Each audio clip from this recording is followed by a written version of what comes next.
What's up, everybody? It's Devin back at it again with some more breakdowns for you. This time around, I'm going to be breaking down the AFC North and the AFC East. Last time around, I broke down the AFC West and the AFC South, so make sure to go check out that video. Jovan just dropped a breakdown for the NFC East and the NFC South, so make sure to go check that out as well. He should definitely be coming out with his other breakdowns for the other two NFC divisions, and from that you'll ultimately get our Super Bowl predictions and which teams will be coming out of the each conference.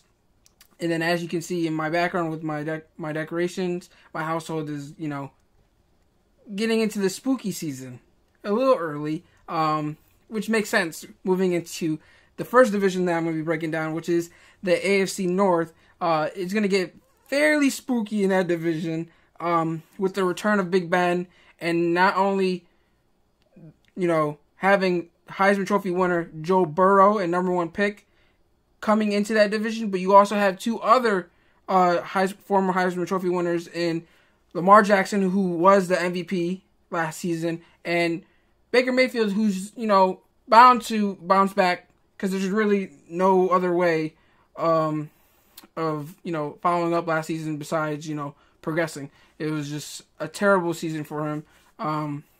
So he's bound to bounce back. But this division's gonna get fairly interesting fairly quick. I mean, to start off, you have the Ravens, who had the best record in football last season, and I think they got better. They honestly got better. They have the return of Hollywood Brown coming back on offense. They drafted him last year to stretch the field and utilize his speed, and they were unable to use him to his full capability due to his injury last season. And you have that on offense. Then you have the additions of Calais Campbell on defense. You even have Queen that they drafted at linebacker, Patrick Queen at linebacker, to man that defense in the middle. His speed, he's sideline to sideline type of player, so that's going to bring some speed to the middle of that defense. Then you have Marcus Peters for a full season. So that defense got better. Yes, they lost Earl Thomas. Last season wasn't his greatest season at all. I mean, it's still Earl Thomas, but when you're surrounded with so many pieces like they have on defense, you're bound, to succeed. So I don't really see them getting any worse than they did. But it's kind of hard it's kind of hard to get better than they did last year as well. So I have them finishing in first place. A lot of people do. A lot of people are writing them in at first place, and I wouldn't go that far as to, writing them in. But I do have them finishing at 13-3. First place in the division. Like I said, they added Calais Campbell to shore up that run defense after, they got ran through by Derrick Henry in the playoffs. So they made sure to, help that out. They brought Matt Judon back. They brought Fluker in as a replacement on the offensive line. They have McPhee, returning. They added Derek Wolfe. So they didn't really make any huge additions, but all those moves that they made will suffice. I mean, they'll ultimately do what they need, and that's honestly improving that run defense, because their defense in terms of passing was amazing. Their secondary was amazing because they have probably the best secondary in the league. So to add a player of Calais Campbell's caliber, especially at the price that they got him for, it was an absolute steal. So like I said, I have them at 13-3. I have them at 5-1 in the division, and that one loss is to a team that I think will give them a run for their money in this division, and not even in the division. I think they'll give the top contenders in the AFC a run for their money as long as they're healthy. And that team is the Pittsburgh Steelers, who I have finishing in second place in the division. I have them finishing at 11-5. With the return of Big Ben, it's a huge addition to that offense. That offense looks totally different when he's in the game. I mean, 2 years ago when he was healthy, he was in the MVP running before, he went down with his elbow injury.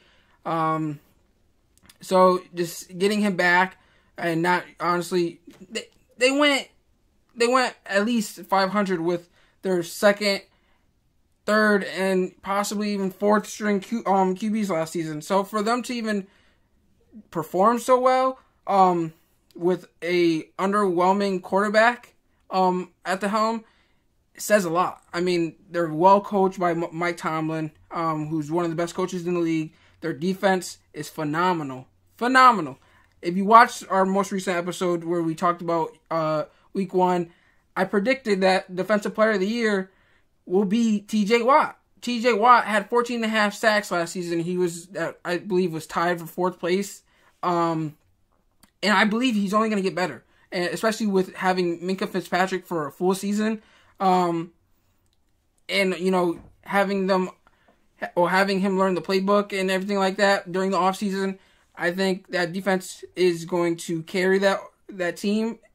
Ultimately, that defense will keep them in every single game this season, in my opinion. That offense, obviously, Big Ben's going to have to knock the rust off eventually. But I think it'll take him a while to kick in. But once he gets the groove, that offense with the firepower that they do have, with the additions of Eric Ebron and on offense, who's is only a better addition at the tight end position. You've seen what he did in Indianapolis with Andrew Luck, so just imagine what he can do with Big Ben. I mean, they already have Vance McDonald, but Eric Ebron is a matchup problem. His size is hard to defend for DBs, but for linebackers, he's super fast, so he's a mismatch. And I think Big Ben's going to utilize that to his advantage. They added Derek Watt at fullback, so that should help the run game, and should help the Watt family, dining room table with two of their family members playing for the Pittsburgh Steelers. They added Chris Wormley, who was an interesting addition. They did lose their interior defensive lineman to Philly last year, or this offseason. So Wormley, obviously, I would assume would take that position. If not, rotate for that nose tackle position. But it was just interesting for me because it was a interdivision trade. They got him from the Ravens, which was fairly interesting to see the Ravens actually have a trade with a division rival, especially of the Steelers' magnitude. They added some depth at the offensive line. They brought back Bud Dupree, who was phenomenal for them last season, especially across T.J. Watt. You also have Devin Bush, who's only going to, build off of his rookie season. I think this team is scary. And granted, if they stay healthy, I think they will be a Super Bowl contender. Now, do I think they'll make the Super Bowl? You'll find out at the end of this video. So, to move on.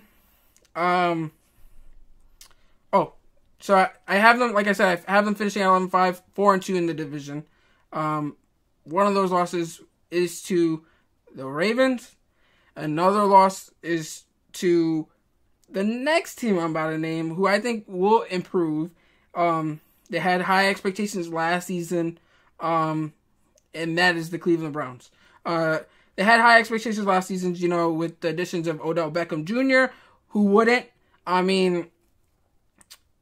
But I think they'll improve this season slightly, but I don't see them making the playoffs. Maybe they'll be on the bubble to get into the playoffs, but I don't have them making the playoffs. I have them finishing at 10-6, which might be even a stretch. Honestly, I think that's their ceiling. I don't see them getting.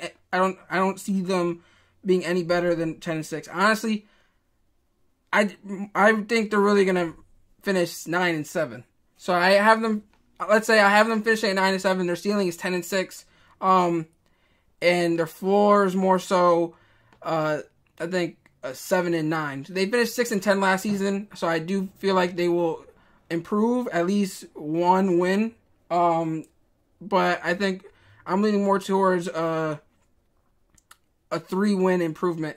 I can truly see that with the new coach, Kevin Stefanski, coming from Minnesota, and the addition of, Austin Hooper, and, the improvement of the offensive line with adding Jack Conklin coming from, Tennessee to man the right tackle position, and, drafting their franchise left tackle in the draft this season. And last season, I wasn't really big on them. I said to my friends and family, I didn't see them going. I had them going as far as that offensive line would take them.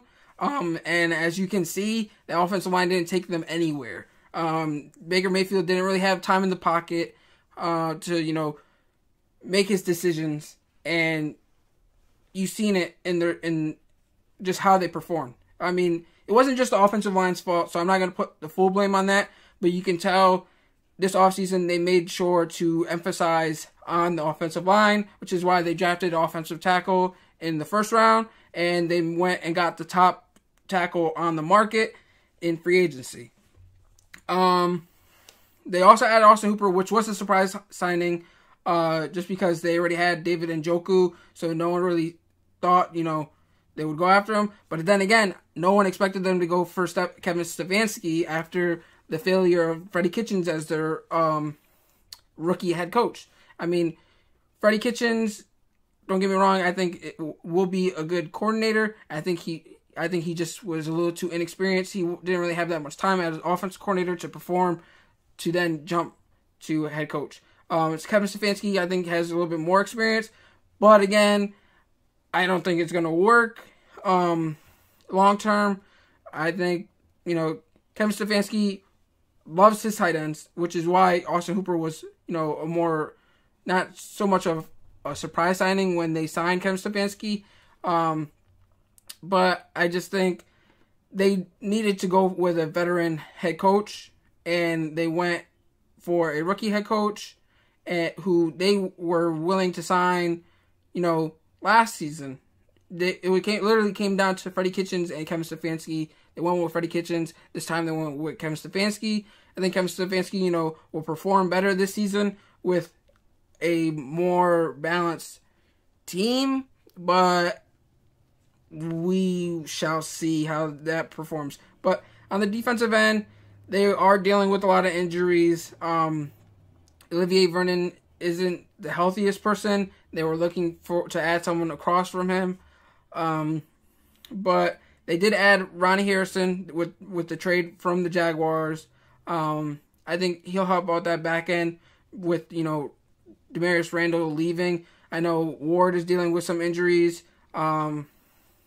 And they are just dealing with injuries. They haven't really been, they haven't had the greatest fortune this offseason, which sucks. I mean, they added Carl Joseph and Case Keenum to back up Baker Mayfield.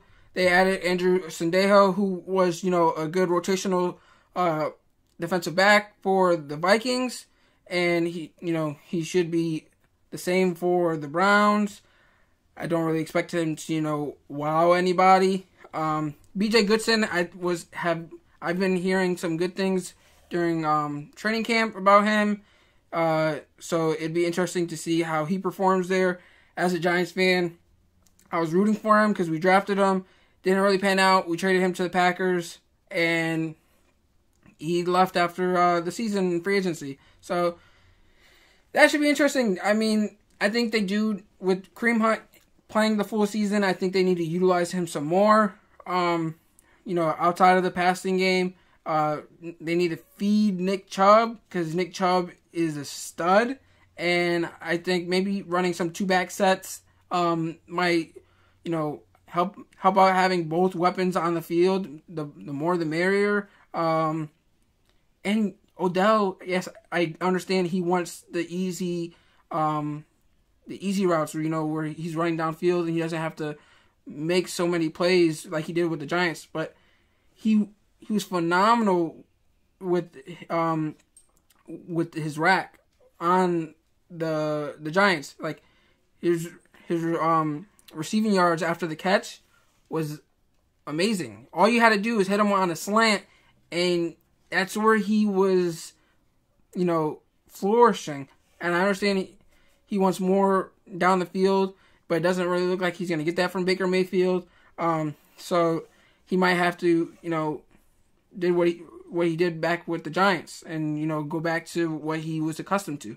And I think he's going to have a big season this year, and that's going to be a big difference maker on Baker Mayfield's performance, along with obviously the offensive line helping him out. But I think that ultimately will help them reach their full potential or, their ceiling for this year. Their defense is the downside to that team, I think. And I think that defense is ultimately why I have them finishing in third place in the division. It's a tough division to begin with, but I don't have them making the playoffs for that exact reason. There's too many questions on that defense. And then to finish that division, I have the Cincinnati Bengals. That team is actually a lot better than, a typical team that has the first pick in the draft. They have tons of talent, especially on offense with Joe Mixon, AJ Green coming back, Tyler Boyd. They just drafted T. Higgins. They still have John Ross. So that team has potential to be well. I mean, they did draft an offensive tackle or offensive lineman last season in the draft from Alabama. He should be returning this season. And Joe Burrow is just a stud. I mean, you've seen what he did in LSU. I do think he will have a solid rookie season. He definitely will be in the running for Rookie of the Year, deservingly so. But that division is tough, so I don't have them winning a divisional game. So I have them finishing 0-6 in the division. I do have them finishing 3-13 this season. I think their ceiling is 4-12. But that defense is improved, but it's questionable. I mean, they added Trey Waynes and Mackenzie Alexander this offseason to man their cornerback positions, and they added DJ Reader, who performed well for the Texans, to play defensive tackle. So I think they'll surprise some teams and, upset some teams throughout the season. But I don't really expect much out of a team that just had the first round or the first overall pick. So I do think they'll be an entertaining team to watch. But again, like the Browns, I don't think it was the right coaching decision. And, Zach Taylor will help Joe Burrow's development, but I think the jump to head coach was very fast. I think he literally just got hired because his ties to Sean McVay and his ties to the state of Ohio with his college coaching experience. But I think for Joe Burrow's sake, it'll help his rookie season. But I don't think in terms of long term he'll be the coach. But hey, like I said, they'll upset some teams. But that's about it. I mean, I do, out of this division, I have two playoff teams, and that's Baltimore and Pittsburgh. So with that being said, that's that for the AFC North. I'm going to then go ahead and move on to the AFC East. So now I'm going to move on to the AFC East, which is up in the air at this point. No one really knows now that Brady's gone. Everyone's questioning whether New England will perform and, continue their reign at the top of the AFC East. And I'm here to tell you, nothing will change. The Patriots are going to win this division. I promise you that. Bill Belichick is Bill Belichick for a reason. The Patriots, yes, no other team in the league felt the reign of these opt-outs this offseason, with the Patriots, having 8 players, I believe, opting out due to COVID, which sucks for Cam Newton's sake. But for me, that offense will be better with Cam Newton than it was with Tom Brady. I mean, the weapons are practically the same, carrying over from this last season and this season, but it's more fit for Cam Newton's play style than it is for Tom Brady. And with Cam Newton, having his ability to run the ball and having these zone reads and options gives them more options on offense. It gives them more options on offense, which allows, Josh McDaniels to get very creative. And as you've seen with Cam Newton's time in Carolina, he doesn't need top-notch weapons. He tends to, perform with what he has at hand. And the Patriots' weapons aren't that bad. I mean, they have Julian Edelman, who is very crafty with his route running and his short routes. They have N'Keal Harry, who was a rookie last season, who has a lot of promise. He's a big body receiver. I think Cam will enjoy that, just because he tends to lean on those big body receivers in Carolina. With Devin Funchess, Kelvin Benjamin. So they have like similar builds. But then you also have the running back by committee. Running back by committee with Sony Michel, who at Georgia, as a Georgia fan, he performed well in these zone reads. And it was with a quarterback in Jake Fromm who isn't as mobile as someone like Cam Newton. So the defenses weren't as sold on those zone runs. So I think it'll benefit them or benefit him.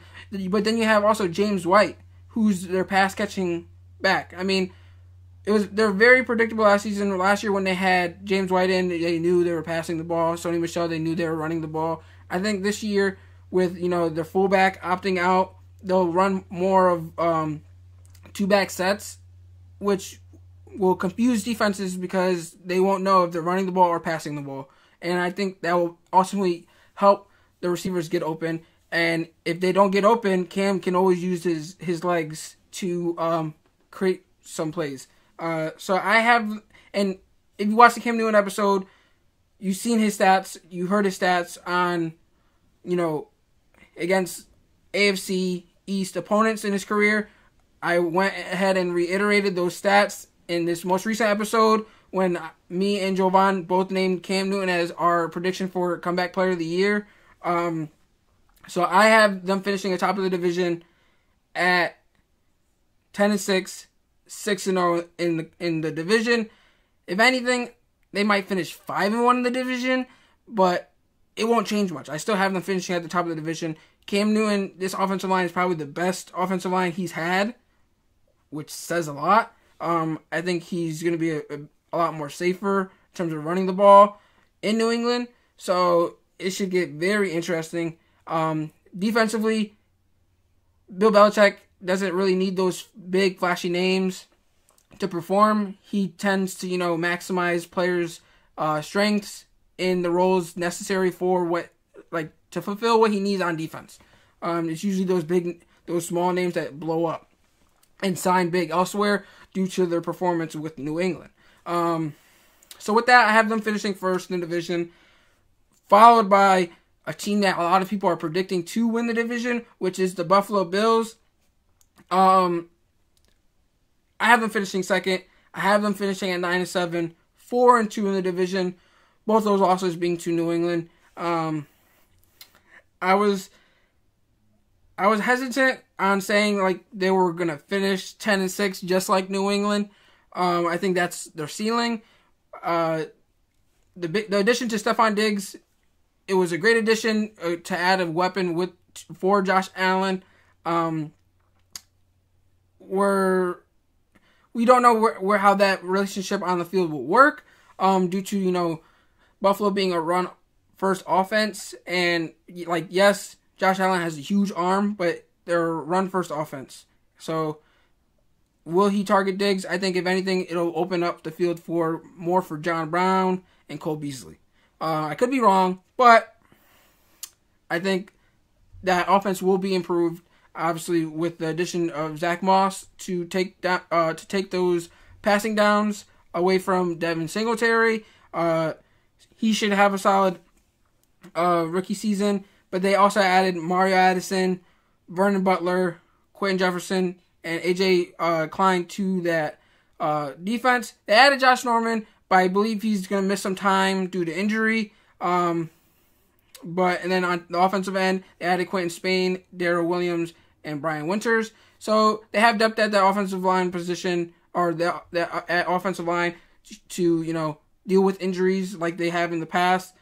Defensively, they're still going to be remarkable defensively. They have Trey White, who is more than capable of winning Defensive Player of the Year. I mean, I've told people he had similar numbers to Stephon Gilmore last season, who won Defensive Player of the Year, but he just wasn't as flashy, and the team wasn't as good as the Patriots. The Bills weren't as good as the Patriots. Some people say they want to see more consistency out of him and, see another year just like that. But I think he's a stud. He just got paid, so I think he's only going to get better. Especially being that, they're trying to find a second corner to play across from him so that, it could be more targets going his way, which might benefit him stats-wise. So I think they will be a playoff team. They will be, now with the playoffs being the seven teams, I think they'll be a 6 or 7 seed. So they'll get one of those last few seeds or slots in the playoffs. But they are a solid team. That defense will keep them in games. And it'll be up to that offense, because their offense is in recent years they have been inconsistent at times. So you don't really know if you're gonna get a big game or a bad game out of Josh Allen. So more consistency will help, and I think that's why the addition of Stephon Diggs happened, because they tried to acquire Antonio Brown in the past, and that didn't work out, but they got their receiver. To move on, I have Miami Dolphins finishing third. Shouldn't be a surprise to anyone. I mean, they had some really good additions this offseason. They might have just had the best free agents or offseason out of anybody. They went out and spent some money. I mean, outside of that, they did trade for Lynn Bowden, recently from the Raiders, he's a rookie. No one knows about him. He's a specialist in college. He played receiver at Kentucky, but they had an injury at quarterback, and he shifted over to running to QB, which he played at college, and he performed fairly well. So he's more of a trying to think of his name. He's more of like the Taysom Hill from the New Orleans Saints. But with Miami, he's going to be more of a slot receiver due to, the receivers opting out due to COVID. He should help them out in that case. But he's also someone to look out for at special teams. They added Matt Breida via trade, which he has a lot of promise at the running back position to man that backfield. Also, they added Jordan Howard, who's had some solid years in the past. His best years were with the Bears. So having that 1-2 punch with Breida and Howard will be fairly interesting. They added a lot of depth to that offensive line with Eric Flowers. Yes, Eric Flowers. Eric Flowers wasn't so good at offensive tackle. Last year he had a good year at offensive guard, which they signed him to play. So offensive guard should be solid for them. They added Ted Karras, who, he's a utility guy on the offensive line, so he should help out. But defensively is where it's going to make a difference. This defense will keep them in the game a lot this year. They already had Xavier Howard, who was a stud, underrated corner in the league. They went out and added Byron Jones, who's an amazing athlete. Shout out to Byron Jones. He's from New Britain, Connecticut. That's where I'm from. So showing love, hard hitting New Britain. I think that that secondary will be improved a lot. Just it's gonna be hard to make some moves on those corners. They'll probably be the opposing team will probably be targeting the slot a lot due to, I believe, it being a rookie corner. But outside of that, they added Shaq Lawson, Emmanuel Ogba, Kyle Van Noy coming from New England with their head coach being stemming from New England. It should be very interesting to see how he performs outside of not having Bill Belichick, because he was with the Lions at one point and he wasn't all that big of a player up until he went to New England, where his talent was maximized by Bill Belichick. So I'd like to see Brian Flores continue to do that as well. If so, he's going to be a huge player on that defense for them in terms of creating some pass rush. I have them finishing at 5-11, which is a big improvement from what we're accustomed to from the Dolphins. I have them finishing 2-4. Those 2 wins are from the Jets. I mean, Jets suck. Let's just put it at that. But to stay on the Dolphins are going to upset some teams this year. That defense is the main reason why. Offense, they just need to be more consistent in order for them to continue to win. But hey, if Fitzmagic comes in handy, the opposing teams are going to have some problems. But if Fitzmagic isn't, is Tua going to come in? That's the question. Tua might just, put a spark on that offense, and I think he ultimately will be playing before midway through the year. That's my prediction for the Dolphins. But the Dolphins, it'll be hard for them to perform better than the Bills and the Patriots in this division, but third isn't all that bad, especially when they're accustomed to being fourth. So to move on to the last team in that division is the Jets. So with the Jets, I don't even know what to predict for them. Honestly, I wanted to predict that they would go 0-16 this season, just because, just looking at their schedule, it's kind of hard to pick a game that I could truly see them winning. And they're truly just not that talented. They traded their best player, which was Jamal Adams. So I don't know what to go with them. I think they are going to be fighting the Jaguars for the first pick in the draft this year. They drafted their franchise left tackle, who in Mekhi Becton, who's huge and should ultimately help the run game in Le'Veon Bell and the passing game with Sam Darnold. I think it'll benefit more Le'Veon Bell than it will Sam Darnold, because I believe he's a better run blocker than he is a pass blocker. But Sam Darnold, I'm not impressed by him at all. I mean, they added weapons in Denzel Mims in the draft, Rashad Perriman in free agency to, take over for that Robbie Anderson role. They will be getting Chris Herndon back at tight end. I don't know. The offensive line is just terrible. They don't really have a pass rush. Their best position is at linebacker.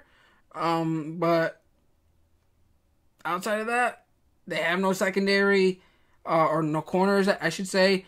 Their secondary, they still have some solid safeties, even though that they traded Jamal Adams away. I just don't see that much promise. I have them finishing 0-6 in the division. I'm tempted to say they will finish 2-14, but I'm going to go and say they're going to finish 1-15. I think they'll finish the season either the same as the Jacksonville Jaguars or worse.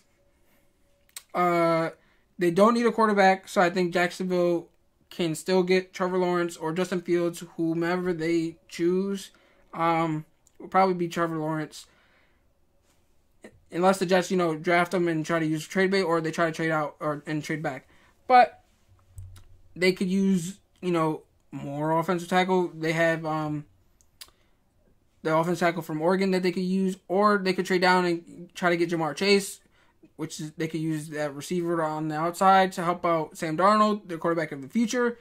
Or Mekhi Parsons, which is another linebacker, but he's, an athlete who can pretty much do it all. So that's that. I mean, they added Pierre Desser. I don't want to butcher his last name, but so he should help out at corner, but I'm not all that impressed with their, corners. They added Patrick Unwasar. I butchered his last name too. I apologize. He's another linebacker from the Ravens to pair up with C.J. Mosley, which will be a good duo, especially with their chemistry on the field. They added Frank Gore, which is very interesting, being that they have Le'Veon Bell. They already had Powell there, and I believe they drafted a running back too, in Pirine. So I'm interested to see how that works out. Maybe Le'Veon Bell gets traded mid-season. Who knows? I mean, Adam Gase doesn't really utilize his running backs to their max potential. It just proves in history. So they added Connor McGovern, which was a solid free agent signing at the center position to help out that offensive line, and Joe Flacco to be the backup to Sam Darnold, which could be a good veteran presence in his ear, being that he's a championship quarterback. Yeah, so I'm gonna go with 1-15, possibly 2-14, but I'm gonna go with the 1-15, just for the sake of time. So that's that for all my breakdowns for my playoff teams.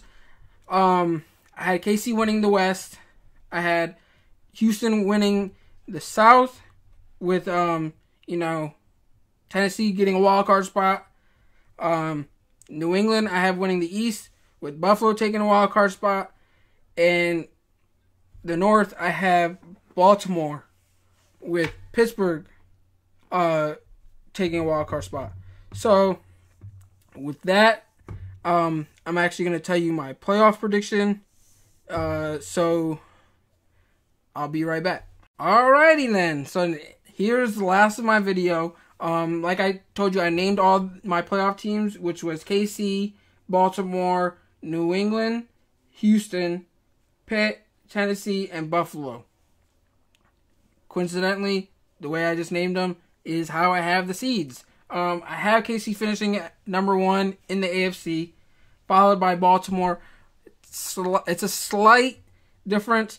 I wouldn't be surprised if those were flopped. But it doesn't change my prediction. So, right now I have KC 1, Baltimore 2. At 3, I have New England. Cam Newton, I'm telling you, will man this team to a 3rd seed in the AFC. The AFC is not that strong. But New England will be a strong team and a big competitor in the AFC. Houston, I have 4. A lot of people are underrating them. I might have that flopped. Actually, I think I said Houston was going to finish 11-5. So, Houston was 3. New England is 4. Wouldn't be surprised if those were flopped either. But I have big expectations for Deshaun Watson, even though Hopkins is gone. I think that offense will be more versatile and less predictable, and which is reason why I predicted him to be Offensive Player of the Year this season. There's big things ahead for Deshaun Watson, especially after him getting paid. I do have New England finishing 4th. With Cam having a big season too, I have high expectations for him in New England. And then I have Pitt 5, so I have them being the highest wild cards, the highest seeded wild card team. I have then followed by Tennessee. I have them followed by Tennessee, who made a big splash in the playoffs last season.